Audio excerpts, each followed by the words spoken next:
Hello साथीहरू, यदि तपाईँ आफ्नो गुड्सलाई अनलाइन सेल गर्न चाहनुहुन्छ भने आजको यो भिडियो तपाईँको लागि हो। यो भिडियो लास्टसम्म हेर्नुहोला। साथीहरू, आफूसँग भएको पुरानो सामानलाई सेल गर्ने एउटा एकदमै राम्रो अनलाइन मेथड भनेको फेसबुक मार्केट प्लेस रहेको छ। फेसबुक मार्केट प्लेसबाट आफ्नो गुड्सलाई सेल गर्नको लागि फेसबुक ओपन गर्नुहोला।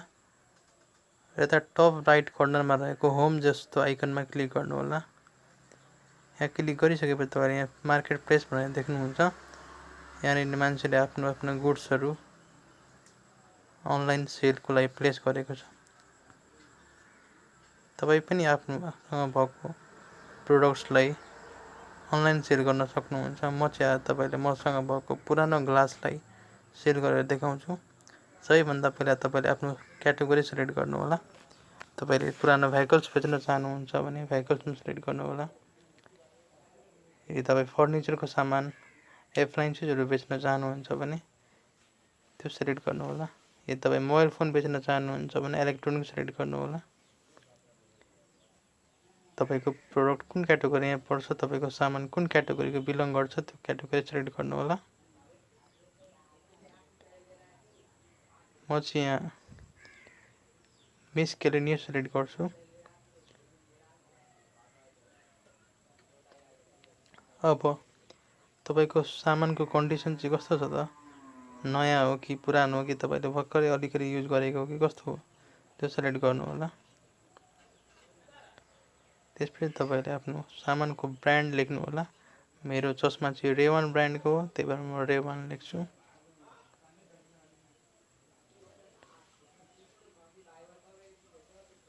वाट आर यु सेलिङ, तपाईँ के सेल गर्दै हुनुहुन्छ, तपाईँको प्रोडक्टको नाम चाहिँ के हो त त्यो लेख्नुहोला। तपाईँको सामानको नाम लेख्नुहोला। त्यसपछि प्राइस तपाईँले डलरमा लेख्नुपर्ने हुन्छ।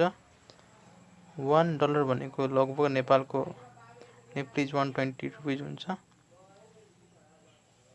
मैले यहाँ $6 लेखेको छु। मेरो $6मा म मेरो सामानलाई बेच्न चाहन्छु, जुन लगभग 700 रुपियाँ निप्लिज हुन्छ। त्यसपछि तपाईँको डिस्ट्रिक्टहरूको सिलेक्ट गर्नुहोला, तपाईँ कुन डिस्ट्रिक्टमा सामान बेच्न चाहनुहुन्छ। त्यसपछि तपाईँ डिस्क्रिप्सन लेख्नुहोला आफ्नो प्रोडक्टको।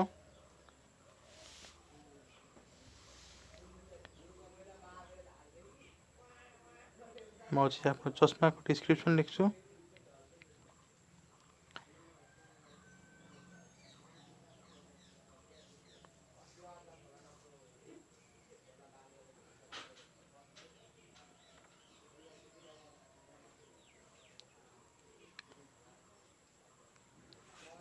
यदि तपाईँ पुरानो बाइक सेल गर्दै हुनुहुन्छ अनि तपाईँ लेख्न सक्नुहुन्छ तपाईँको बाइकले कति माइलेज दिन्छ, तपाईँको बाइकको कन्डिसन कस्तो छ, तपाईँको बाइक कति मोडलको हो, कति किलोमिटर कुदेको छ, यस्ता कुराहरू तपाईँ डिस्क्रिप्सनमा लेख्न सक्नुहुन्छ।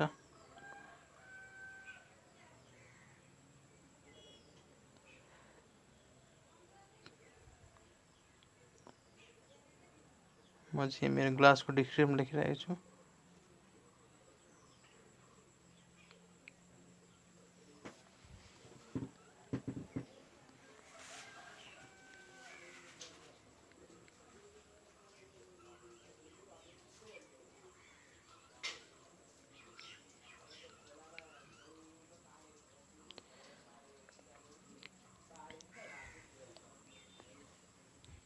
यसपछि एभाइलेबिलिटी, तपाईँको कतिवटा आइटम छ, तपाईँको कतिवटा ग्लास छ त्यो सिलेक्ट गर्नुहोला। तपाईँको प्रोडक्ट सिङ्गल प्रोडक्ट हो भने सिङ्गल सिलेक्ट गर्नुहोला। तपाईँ एउटाभन्दा बढी प्रोडक्ट बेच्न चाहनुहुन्छ भने लिस्ट एज इन स्टक गर्नुहोला। यति भइसकेपछि साथीहरू तपाईँले आफ्नो प्रोडक्टको फोटो एड गर्नुपर्ने हुन्छ। म चाहिँ आफ्नो चस्माको फोटो एड गर्छु। तपाईँले जतिवटा मन लाग्छ त्यतिवटा फोटो तपाईँ एड गर्न सक्नुहुन्छ।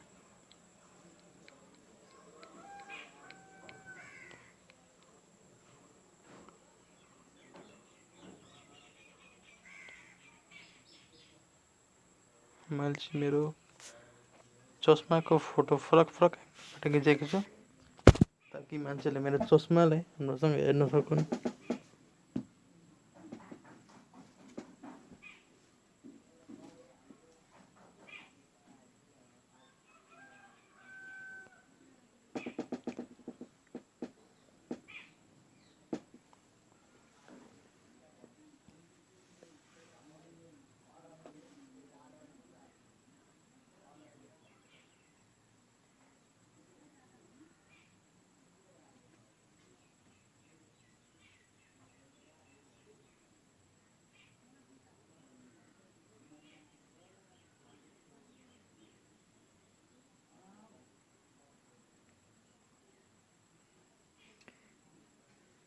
फाइनली मेरो चस्माको फोटो अपलोड भइरहेको छ, प्रोसेसिङ भइरहेको छ।